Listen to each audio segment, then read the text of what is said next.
Le changement climatique n'est pas du tout un débat, mais une réalité. C'est avec cette prémisse que nous commençons cette nouvelle vidéo de Projet Écolo, dans laquelle nous vous donnons 5 arguments contre les climato-sceptiques, basés bien sûr sur des preuves scientifiques. C'est parti!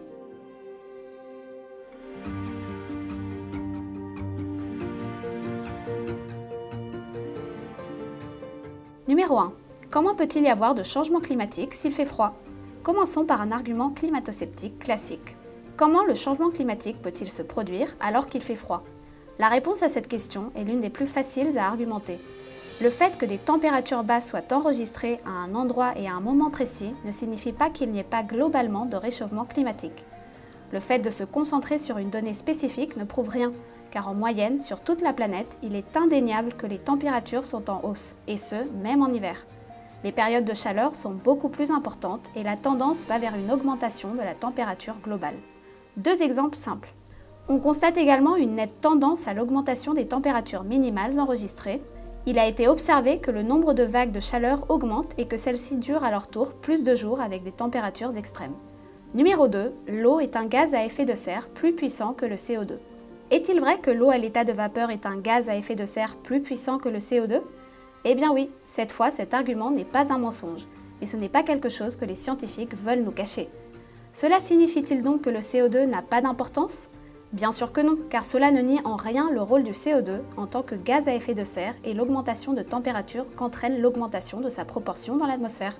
En fait, cette augmentation de température causée par le CO2 provoque l'évaporation de plus d'eau, ce qui à son tour fait augmenter davantage la température. C'est un cercle vicieux où la température ne cesse d'augmenter. Numéro 3. Le changement climatique actuel fait partie d'un cycle naturel.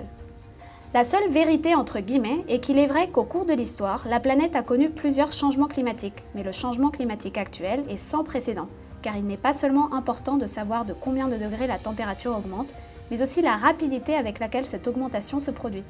Les climato-sceptiques soutiennent également que cela fait partie d'un cycle naturel, en disant que cette augmentation de température n'est rien de plus qu'une sorte de récupération des températures qui ont eu lieu au cours du petit âge glaciaire, entre l'an 1300 et 1850.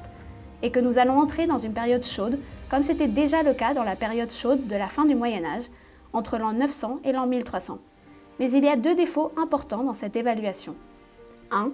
Les anomalies de température de cette époque étaient moins importantes que celles d'aujourd'hui et se sont produites sur une plus grande échelle de temps. Et 2. La baisse et la hausse des températures au cours de ces périodes n'étaient pas des changements mondiaux mais plutôt régionaux, affectant le Groenland, l'Islande, l'Est de l'Amérique et le nord-ouest de l'Europe. Numéro 4. Quelques degrés de plus ne font du mal à personne. Tout d'abord, il faut tenir compte du fait que ces quelques degrés de plus sont une moyenne partout dans le monde, ce qui veut dire qu'il y a des zones dans lesquelles l'augmentation des températures sera plus importante. C'est d'ailleurs ce qui est observé dans les cercles polaires, qui se réchauffent beaucoup plus rapidement que le reste de la planète. Deuxièmement, qu'il y ait eu des périodes dans l'histoire où la température a naturellement augmenté un peu plus ne signifie pas que cela soit une bonne chose ou que ce soit quelque chose que nous puissions ignorer. Les changements climatiques ont provoqué des extinctions massives d'espèces et ont provoqué des changements dans toute la biodiversité de la planète. Certains écosystèmes de la planète peuvent s'en bénéficier, entre guillemets, mais ce n'est jamais la norme. Numéro 5. La communauté scientifique manipule les données. C'est l'un des arguments les plus utilisés, mais en même temps, c'est aussi l'un des arguments les plus simplistes pour attaquer la crédibilité des scientifiques chargés d'étudier le climat. En 1988, les Nations Unies ont créé le groupe d'experts intergouvernemental sur l'évolution du climat, le GIEC.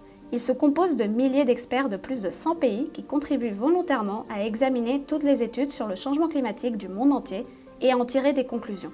Il serait impossible pour un si grand nombre de scientifiques d'accepter de mentir unanimement sur les données obtenues et le consensus sur le danger du changement climatique est de 97%.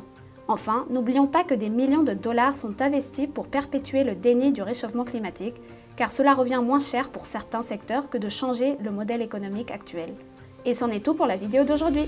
Nous espérons que maintenant vous n'aurez plus peur de répondre aux climato-sceptiques et que vous parviendrez à les convaincre que ce changement est un problème global. Ne manquez pas nos autres vidéos qui parlent du changement climatique. À bientôt sur Projet Écolo.